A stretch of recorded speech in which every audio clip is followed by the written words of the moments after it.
A'udzu billahi minasyaitonir rajim. Bismillahirrahmanirrahim. Alhamdulillahirabbil alamin. Allahumma shalli ala sayidina Muhammadin wa ala ali sayidina Muhammad, amma ba'du. Surat At-Taubah ayat 41. Ayat sebelumnya yaitu ayat 40. Ayat 40 ya. Ayat sebelumnya adalah ayat 40.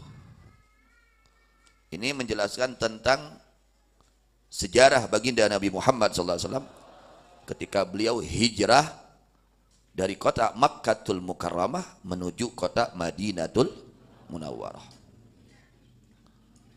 Dan Allah menjelaskan bahwasanya Allah pasti akan menolong kepada baginda Nabi Muhammad SAW. Juga Allah akan menolong kepada siapa saja yang menolong agama Allah. Siapa saja yang membela agama Allah, dia akan ditolong oleh Allah. In tansurullaha yang surkum. Jika kalian membela agama Allah, Allah akan membela kalian.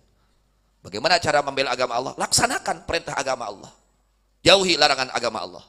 Aturan-aturan Allah laksanakan. Itu diantara makna membela agama Allah. Sebarkan ajaran Allah ini, sebarkan.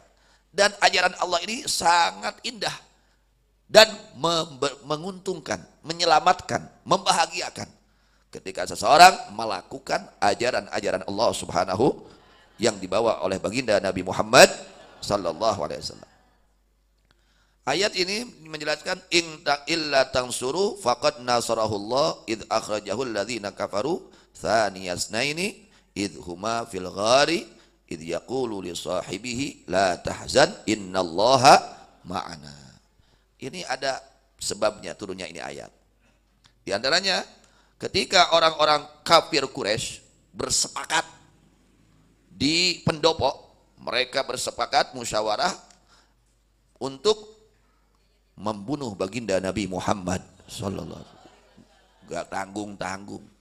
Kafir Quraisy ini gak tanggung-tanggung saking bencinya kepada Nabi Muhammad SAW, ya, karena Nabi membawa dakwah tauhid supaya mereka mengesahkan Allah. Apa yang beliau ya alami ketika mengajak umat beliau supaya masuk surga semua, supaya mengesahkan Allah, jangan menyembah patung, jangan. Saking sayangnya Nabi Muhammad SAW. Sayang apa yang diinginkan oleh Nabi, wahammi li ajli ummati. Cita-citaku, keinginanku, aku ingin semua umatku selamat dari api neraka Allah Subhanahu wa taala. Itu cita-cita Rasulullah SAW. Itu yang diinginkan oleh Rasulullah SAW. Enggak ada lagi. Supaya umat ini selamat dari api neraka Allah. Jangan sampai ada yang masuk neraka. Beliau dakwahnya dengan Masya Allah. Enggak ada seindah dakwahnya baginda Nabi Muhammad SAW, dengan tutur kata yang baik, akhlak yang baik, sikap yang baik, keikhlasannya luar, dengan penuh kasih sayang, luar biasa. Tapi memang itulah hidayah, bukan ciptaan manusia. Hidayah adalah dari Allah Subhanahu wa taala hakikatnya. Apa? Sebagian mereka orang-orang Quraisy, mereka marah, mereka mencaci maki, mereka melukai Nabi, mereka menghina Nabi, mereka pokoknya mendolimi Nabi. Tapi Nabi tetap tidak lepas dari dakwah, mengajak mereka menuju kepada ketauhidan. Masya Allah. Nabi dilempari dengan batu, dilempari Nabi itu dengan kotoran binatang. Dakwah itu. Kita ini sudah enaknya, kita ini sudah dengan nikmatnya, tinggal melaksanakan apa yang diperintahkan oleh Nabi Muhammad sallallahu alaihi wasallam. Urang mah kari raosna, kari syukurna. Aya nu ngahalangan deuk ka masjid. Suga di portal. Suga atuh diringkus, PRW, mantan RW, diringkus, PRW temen ka masjid, diringkus. Aya teu? Tah, cacak teu diringkus ge sarorea ka masjid. Kok malah diringkus? Ini kita ini tinggal syukurnya. Nabi sujud sampai dilempari dengan kotoran binatang. Sujud kepada Allah, sedang sujud. Ditaruh kotoran binatang di punggung Rasulullah sallallahu alaihi wasallam. Sampai situ berjuang Rasulullah sallallahu. Urang di hese di ka masjid bari eueuh nu ngahalangan ge. Bari eueuh anu ngaringkus ge. Diringkus ku naon anu ya? Diringkus ku dosa. Tah eta nu ngaringkus urang teh. Nya secara zahir kita tidak ada. Ya, yang ngeringkus kita, yang belenggu kita nggak ada. Tapi ada hakikatnya dosa tuh. Kalau orang banyak dosa, barerat bigawe HD teh. Keur tahajud, eta perjuangan hese berat. Tapi keur ningali bola mah insyaallah. Hah? Bola jam 2, setengah 2 geus udang. Bilih ka kantun hanca. Hah? Ibu-ibu sinetron, ya, semangat. Keur wiridan elehan. Terus apa penyebab utamanya? Dosa. Kitanya banyak dosa. Sehingga dibelenggu oleh dosa, diringkus ku dosa, dirantai ku dosa, jadi gejat kieu ya teh gejat rek kabasi kitu. Bari deukeut ka geus hese nepi da kumaha jauh. Bari deukeut ka masjid, eta perjuangan. Masya Allah, kalau tidak ada pertolongan Allah, ke pengajian dekat ke pengajian, berat ya, Masya Allah.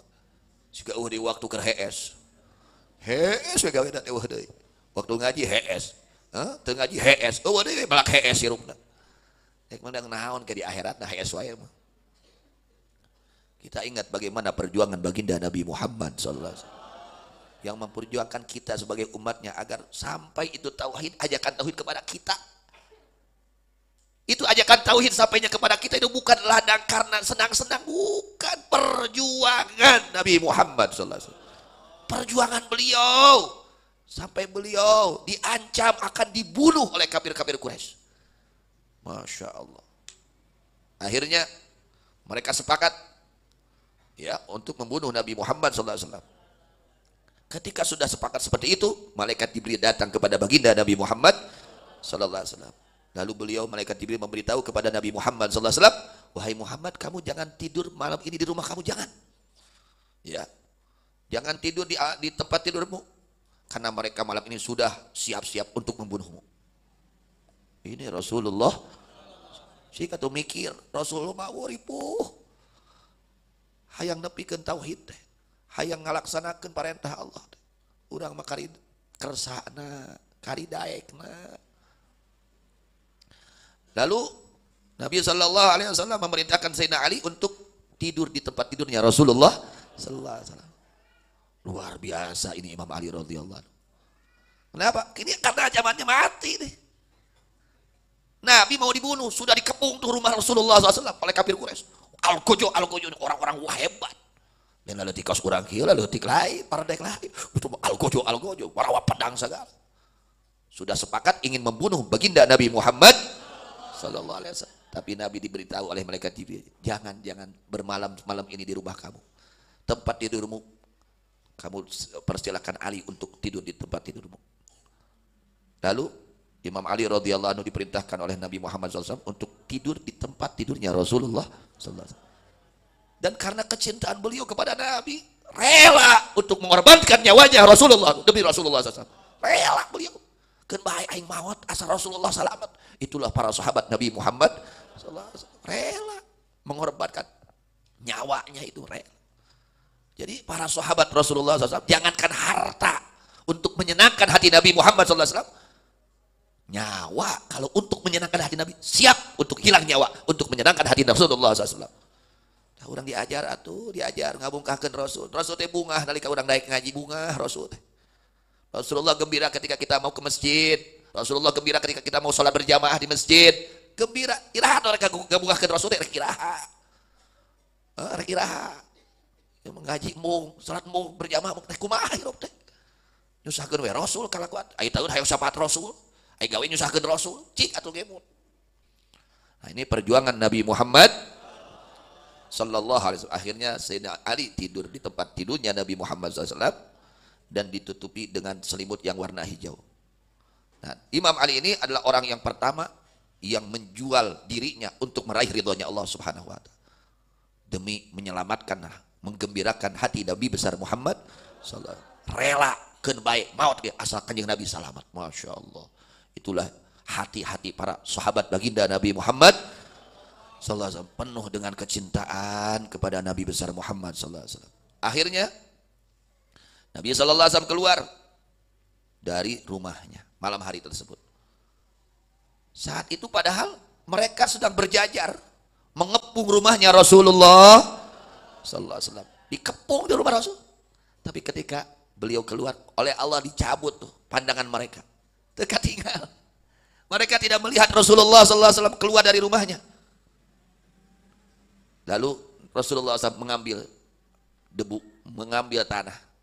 Itu yang berjajar, yang akan membunuh Nabi Muhammad SAW, semuanya di auranku tanah mastakana. Bari Nabi membaca surat Yasin, Yasin wal Qur'anil Hakim, auran mastakana teh. Tapi tertinggalin baranana, dicabut oleh Allah pandangannya. Ya, yang bisa memberi pandangan itu hanya Allah. Dicabut banyak tertinggalin. Masya Allah. Akhirnya Nabi pergi ke tempat yang beliau inginkan, yaitu ke Guha Sur. Ke Guha Sur. Terus arangkat ke Guha Sur. Ayanu atas ayanu da. Mudah-mudahan sih arangkat salina. Amin ya rabbal alamin. Kemudian ketika demikian sudah Nabi keluar dari tempatnya. Ini Imam Ali yang ada di rumah. Itu sebagian dari mengatakan dilihat dulu, dibuka dulu. Ali, lamun ditinggali langsung gitu. Waduh, masya Allah, masya Allah. Ya, mudah-mudahan kita mendapatkan keberkahan dari para sahabat Nabi Muhammad SAW. Masya Allah. Ketika ada demikian, maka datang kepada mereka orang-orang kafir Quraisy yang akan membunuh Nabi Muhammad SAW. Ada seorang yang datang kepada mereka, yang mana orang tersebut tidak bersama mereka. Kata orang tersebut, kamu sedang nunggu apa? Sedang apa kalian di sini?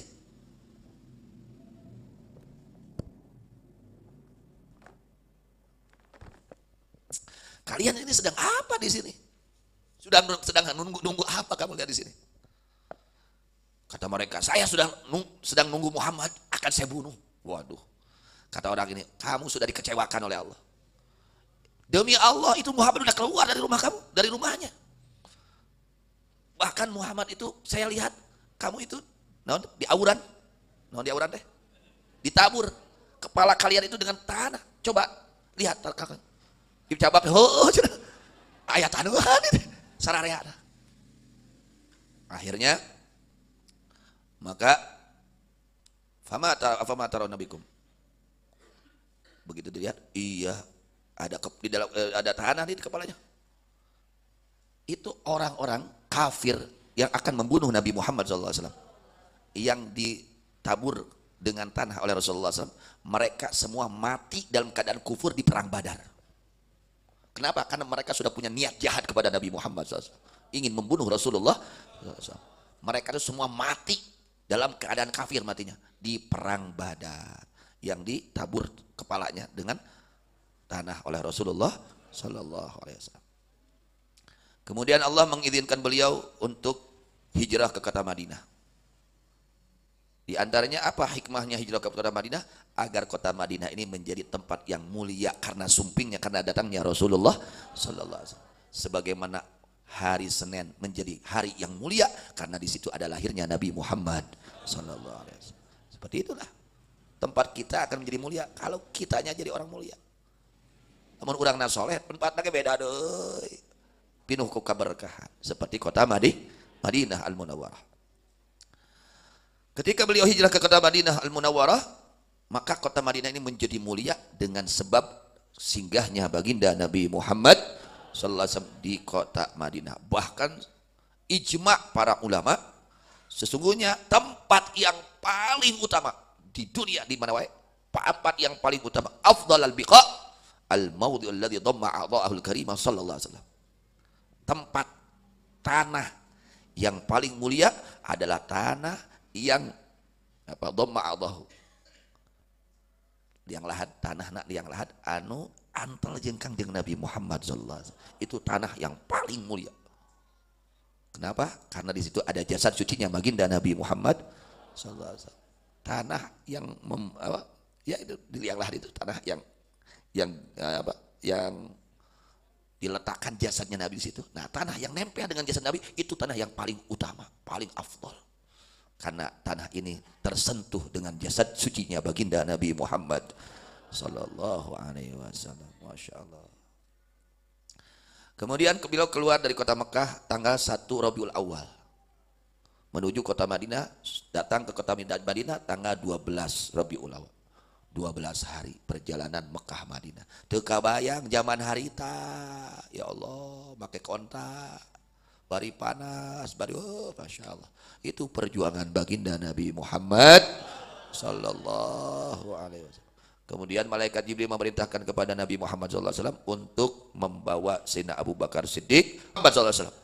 Jadi kalau mereka punya harta yang berharga, barang berharga, itu dititipkannya kepada Nabi Muhammad sallallahu alaihi wasallam. Kok kemusuhan ke kanjeng Nabi, tapi percaya ke Nabi bahwa Nabi itu orang terpercaya, gak pernah khianat. Jadi sakota Mekah, wah teu aya anu kapercaya seperti kepercayaan kanjeng Nabi Muhammad sallallahu alaihi wasallam. Padahal ini musuh. Kemudian orang, aya jelema dimusuhan kurang, rek dititipan kurang mah, jeung nitip duit 1 miliar, rek kitu mah. Ujang-ujang aing mah. Ini orang kafir, dia memusuhi Nabi, mencaci maki Nabi, menghina Nabi, tapi ketika dia punya barang berharga, dititipkannya ke Nabi sallallahu alaihi wasallam. Itulah kehebatan, kemuliaan, keagungan baginda Nabi Muhammad sallallahu alaihi wasallam. Hartos. Kan kurang mah lieur jelema teh jelema kabeh teh lieur. Nitip nu berharga ke kanjeng Nabi. Maka Nabi amanat kepada Sayyidina Ali radhiyallahu anhu, Ali kamu jangan dulu jangan dulu hijrah. Nah, ini titipan si anu titipan kamu berikan. Jadi ongkoh mah dihina, digogorengnya, dibenci, tapi maranehna boga barang berharga nitipna ka saha? Ka Kangjeng Nabi Muhammad sallallahu alaihi wasallam. Karena Nabi dari kecil itu terkenal Al-Amin gelarnya, orang yang terpercaya. Seluruh tahu ini, seluruh tahu orang-orang kafir itu mengakui kepada gelar Al-Amin pada baginda Nabi Muhammad sallallahu alaihi wasallam. Akhirnya Nabi berangkat dengan Sayyidina Abu Bakar Siddiq radhiyallahu anhu. Mudah-mudahan ya kita diberikan oleh Allah Subhanahu wa taala keberkahan. Mudah-mudahan kita dapat menghidupkan akhlak dan sunnah baginda Nabi Muhammad SAW agar penuh hati kita kecintaan kepada beliau, agar kita bisa kumpul dengan beliau fid dunya wal akhirah. Amin ya rabbal alamin. Wallahu a'lam bishawab.